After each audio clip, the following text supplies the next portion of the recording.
Here's how to work Judy's magical cast on. So the first thing we're going to do is take our needles, our circular needle, and put it in our right hand. And you've got your 2 points pointing left.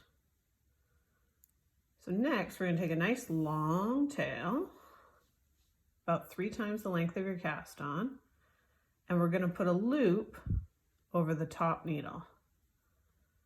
And we want to have a little cross at the bottom, and you want your tail to be at the top and your working yarn to be at the bottom. So we've got a loop on the top there. So now you're going to pinch your 2 fingers together, your thumb and your index finger, and you're going to put them through those 2 strands. So I've got my tail on the top, working yarn coming from the ball on the bottom. So I've got 1 stitch on top, so now I got to cast on 1 stitch on the bottom. So to do that, I'm going to take my bottom needle and I'm going to put it over the yarn on my index finger and between the needles. Now I've got 2 stitches cast on. So now I got to cast on a stitch to the top needle. So I'm going to take that top needle and I'm going to put it over the yarn on my thumb and between the needles.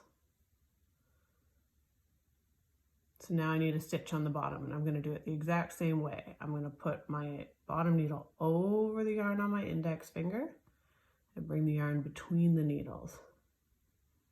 And to cast one on the top, I'm going to bring the top needle over the yarn on my thumb and between. And you're going to keep going in that manner until you've got all the stitches you need cast on. So I've got 10 stitches cast onto the top and the bottom needle. And those last 2 stitches cast on are a little bit loose. So just be careful in the next step that they don't drop off your needle. So once you've got all your stitches cast on, you're going to transfer your needles from your right hand to your left hand. And to secure that last stitch, you're going to twist your tail around your working yarn.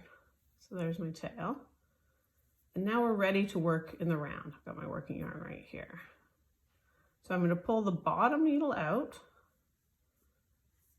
so that the stitches are sitting on the cord. And now I'm ready to knit that first stitch.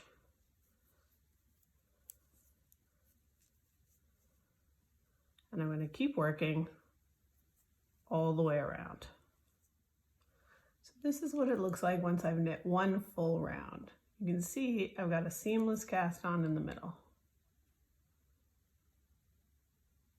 And that's Judy's magical cast on.